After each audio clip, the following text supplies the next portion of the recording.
प्रत्येक यशस्वी स्त्री मागे एक स्त्री सुद्धा खंबीरपणे उभी राहू शकतेच ना.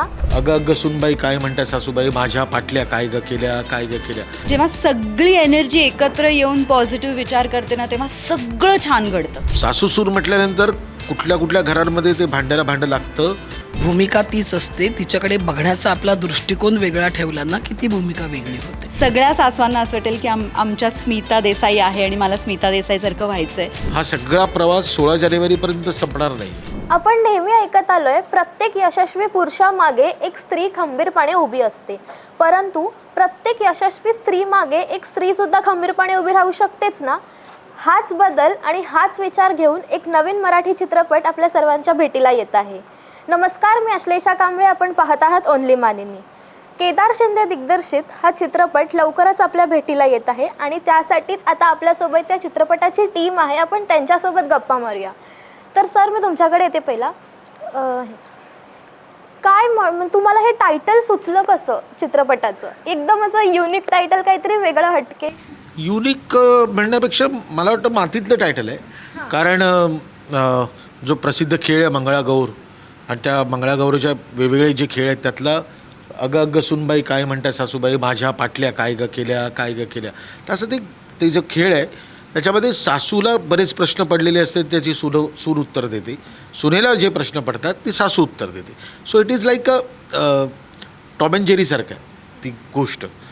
तर हे स्क्रिप्ट जेव्हा माझ्याकडे आलं आणि जेव्हा कळलं की याच्यामध्ये पण ती जुगलबंदी आहे, टॉम अँड जेरी सारखेच आहे त्या सासू सुना, त्यामुळे मग हे करताना इतकं समर्पक नाव एवढंच असू शकतं. कारण नेहमी मी टायटल ठरवताना ना त्या टायटलमधून ना सिनेमा काय आहे याचा विचार खूप लोक हुशार असतात. त्यामुळे ते टायटल वाचून ठरवतात की अरे मला समजला सिनेमा आणि मला हा बघायचा आहे. त्यांना त्या टायटलमध्ये कळलंच नाही आणि ते बऱ्याच वेळ जर विचार करत राहिले की काय म्हणणं असेल या सिनेमाचं, तर मग तो थोडा फेल्युअर असतं. ते तेवढंच आहे, बाकी काय. आपण अशा बऱ्याच कथा पाहिल्यात आधी, सासू सुनेच्या गोष्टी वगैरे ऐकल्यात. आता पण ऐकतो आपण आता पण टीव्हीवर. ऐकतो, हां. पण त्या व्यतिरिक्त या सिनेमामध्ये काय वेगळेपण आणि काय वेगळं घेऊन येत आहे? काय आहे माहिती आहे ना की नातेसंबंध बदलत नाहीत. पण एक आहे, टेलिव्हिजनवर जे सासू सून असते तशा कित्येक कुठल्या घरामध्ये तू सासू सुना बघतेस ज्या कपट कारस्थान सतत करत असतात, ज्या सतत मारामाऱ्या करत असतात, सतत काहीतरी घालून पाडून बोलत. असं नसतं. सासू सून म्हटल्यानंतर कुठल्या घरांमध्ये ते भांड्याला भांडं लागतं. कुठेतरी त्यांचे हेवे दावे, मतभेद, वादविवाद या सगळ्या गोष्टी असतातच. पण मग जे तू मगाशी ओपनिंग लाईन म्हणालीस की एक स्त्री दुसऱ्या स्त्रीच्या मागे खंबीरपणे का उभी राहू शकत नाही, हा विचार आहे ना, हा सिनेमा आहे. त्यामुळे एका सासूच्या मागे सुनेने आणि सुनेच्या मागे सासूने जर खंबीरपणे उभं राहण्याचा प्रयत्न केला तर काय होऊ शकतं. हे बघ, तू पोस्टर बघितलं असतं, तुला कळलेलं आहे की हे हॅपी एंड असणार. कारण नेहमी सिनेमामध्ये शेवटी विलन मेलाच पाहिजे. असं नाही होत ना की हिरो मरतो आणि विलन जगतो, असं नाही होत. विलनच मेला पाहिजे. लोकांना ती गोष्ट आवडतेच. त्यामुळे जे काही याच्या दोघांच्यामध्ये काय गोष्टी घडलेल्या आहेत त्यांचं सगळं संपल्यानंतर त्या दोघी एकत्र राहिल्या आहेत ही गोष्ट तर कन्फर्म आहे. आता तोपर्यंत तुम्हाला कुठले सुखद धक्के द्यायचे किंवा तुम्हाला कधी विचार करायला कसं लावायचं, हे काम त्या पटकथेचं आणि संवादाचं आहे. जे काम वैशाली नाईक आणि ओमकार मंगेश दत्त या आमच्या बाईपण ज्यांनी लिहिला, बाईपण भारी देवा, त्या लेखकांनी हा सिनेमा अत्यंत उत्तम लिहिलेला आहे. त्यामुळे आता 16 जानेवारीला ज्यावेळेस येईल त्यावेळेस लोकांना कळेलच की सिनेमा काय आहे. प्रार्थनाताई, मी आता तुझ्याकडे येते. तुला जेव्हा समजलं या चित्रपटांबद्दल तेव्हा तुझी पहिली प्रतिक्रिया काय होती? तुला काय वाटलं या सिनेमाबद्दल तू जेव्हा स्टोरी ऐकली तेव्हा? मला हा सिनेमा करायचा आहे आणि मलाच मनस्वी करायचं आहे असं अगदी खूपच वाटत होतं. पण आपण म्हणतो ना, म्हणजे तेव्हा माझा पायाचा प्रॉब्लेम होता. मला माहिती नव्हतं की सरांच्या डोक्यात पण आहे का तशीच, का प्रार्थनाला ते बघताय की नाही. सो त्याच्यासाठी आम्ही खूप रीडिंग केली आणि नंतर त्यांना एका पॉईंटला असं वाटलं की ओके ही आहे मनस्वी. आणि नंतर मनस्वी मला कळल्यावर मी त्यांना विचारलं की सर मग आता सासूबाई, मग कळलं निर्मितीताई. सो तिथून जो प्रवास सुरू झाला तो आय थिंक मी तेच म्हणते की आता प्रेक्षकांच्या हातात आहे, तुम्ही ठरवा आणि सांगा. पण ना, एक ॲक्टर म्हणून नेहमी असं असतं ना की आपण काहीतरी एक छान बेस्ट करायचं आहे की ज्याच्यात मला माझे 100% द्यायचे आहेत आणि मला खूप छान काम करायचं आहे. तर पण दरवेळेला सगळं तसं घडून येतं असं नसतं. पण मला असं वाटतं काही ना, जेव्हा सगळी एनर्जी एकत्र येऊन पॉझिटिव्ह विचार करते ना, तेव्हा सगळं छान घडतं. आणि ह्या सिनेमात तसं झालं आहे. म्हणजे असं नाही आहे की वाईट गोष्टी घडल्या नाही. माझ्या पर्सनल आयुष्यात अशा खूप वाईट गोष्टी घडल्या, पण त्यांनीही मला एक प्रेरणाच दिली. आणि त्यामुळे ना ह्या फिल्मची एक एनर्जीच वेगळी आहे. आणि आता जेव्हा आम्ही प्रमोशन करतो ना, तेव्हा ते खूप जाणवतं आहे. तर आय थिंक आता ते प्रेक्षक ठरवतील. तू आणि मॅम पहिल्यांदाच एकत्र दिसणार आहात, तर तुझी ती एक्साइटमेंट आणि मॅमसोबत काम करताना तुला कसं वाटलं? सुरुवातीला दडपण होतं.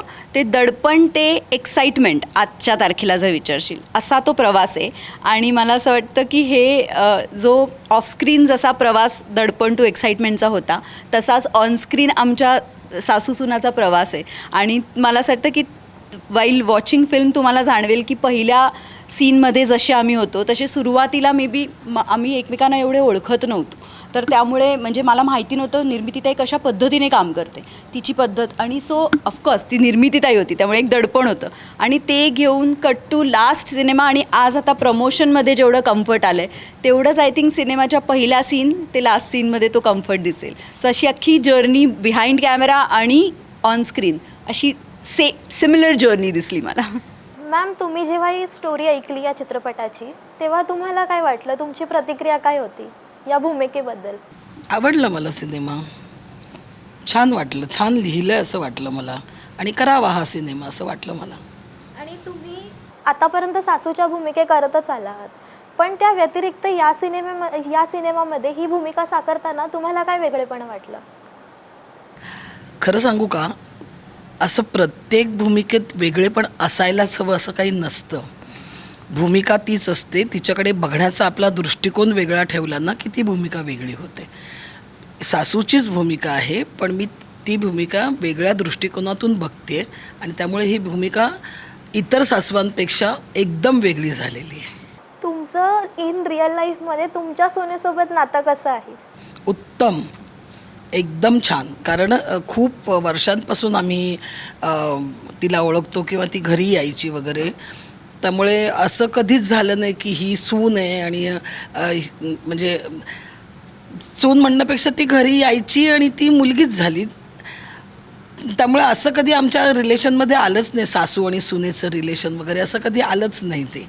त्यामुळे ते रिलेशन वेगळंच आहे. म्हणजे माझं रिअल लाईफमधलं रिलेशन सुनेबरोबरचं आणि स्क्रीनवरच्या सुनेबरोबरचं रिलेशन हे कुठेच कम्पेअर करू शकत नाही. आता माझा प्रश्न तुमच्या दोघींना आहे बेसिकली, की आपण या जनरेशनमध्ये सासू आणि सुनेमध्ये जे काही बघतोय ते क्लॅशेस वगैरे होतात, तर त्यामध्ये तुम्हाला काय सांगायला आवडेल त्यांना, की हे कसं आपण कमी करायला पाहिजे, एकमेकींना आपण कसं समजून घेतलं पाहिजे, सासूने सुनेला आणि सुनेनी सासू? नाही, असं आपण सांगून काही होत नाही. एक कथा मांडलेली आहे या सिनेमातून. आता प्रत्येकाच्या आकलन शक्तीवर आहे की या सिनेमातून आपण काय घ्यायचं आहे. कारण असं कोणीच सांगू शकत नाही की तुम्ही भांडू नका किंवा तुम्ही असं करून आपल्या मुलाची मानसिक स्थिती बिघडवताय वगैरे, असं कोणी काही सांगून होत नाही.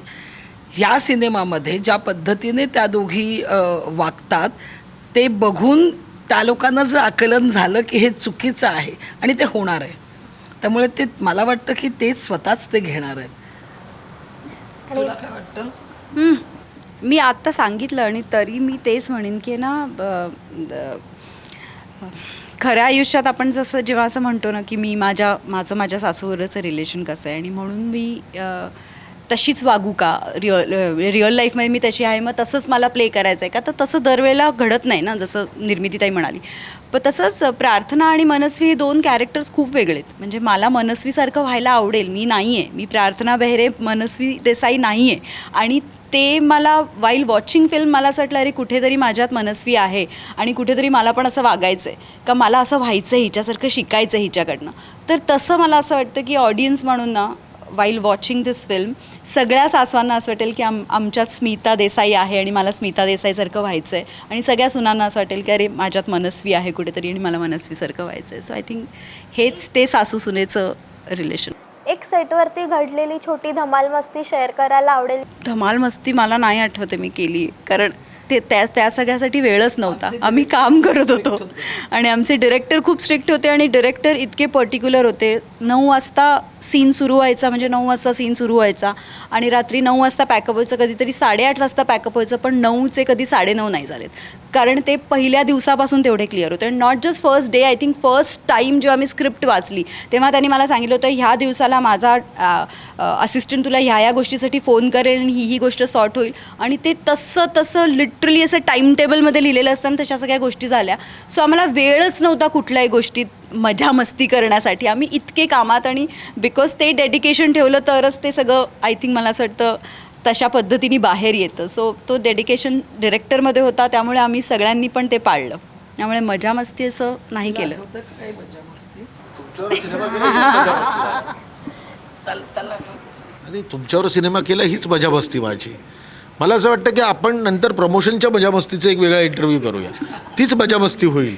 सिनेमा करताना मी खरं सांगतो तुला, असं काही गंभीर वातावरण नसतं. फॅमिलीचं वातावरण असतं ना, तशाच पद्धतीचं आपलं काम होतं. आम्ही आमचे जे काही सीन्स करायचे ते करतो, त्याच्यानंतर आम्ही आमच्या वेगवेगळ्या चर्चा पण सेटवर होतात. असं नसतं की आम्ही फक्त, पण एक आहे सिनेमा करताना आपण त्याच विचारात असतो. हा म्हणजे त्याच, म्हणजे आता तुला उद्या समज तुला परीक्षेचा अभ्यास करायचा आहे आणि या दिवशी परीक्षा आहे, त्यानंतर ते कित्येक महिने आपण ज्या पद्धतीने असो ना, मला अभ्यास करायचा आहे, मला हे पण पाठ करायचं आहे, माझं ते पण राहिलं आहे, हे प्रत्येकाचं आहे. म्हणजे शिकणाऱ्या माणसाचं पण आहे, नोकरीवर जाणाऱ्या माणसाचं पण आहे, तसं माझ्यासारख्या दिग्दर्शकाचं आहे, यांच्या सगळ्या अभिनेत्रींचं पण तसंच आहे. खूप सोपं वाटतं आपल्याला की अरे ग्लॅमर आहे ना या सगळ्याला, पण त्यामागच्या आता रोज बाकीची सगळी कामं सुरू आहेत. हा सगळा प्रवास 16 जानेवारीपर्यंत संपणार नाही आहे. 16 जानेवारीला तर सिनेमा लागेल, पण 16 जानेवारीनंतर पुढचे 15 दिवस जे आम्ही वेगवेगळ्या थिएटर्समध्ये व्हिजिट्स देऊ, आम जनतेला भेटू, त्यांना सिनेमा कसा वाटला हे जाणून घेऊ, ते सगळं करेपर्यंतचं प्रेशर आणि विचार, याच्यामध्ये मजा मस्तीला कुठे जागाच नाही आहे. मला मजा मस्तीच्याबद्दल एक वेगळा इंटरव्ह्यू द्यायला तुला आवडेल फेब्रुवारीमध्ये. नक्की सर. तर तुम्हा सगळ्यांना या चित्रपटासाठी खूप खूप शुभेच्छा. Thank you. आणि तुम्ही 16 जानेवारीला नक्की पहा हा चित्रपट, आणि अशाच मनोरंजन विश्वातील नवनवीन बातम्या पाहण्यासाठी ओनली मानिनी नक्की पहा.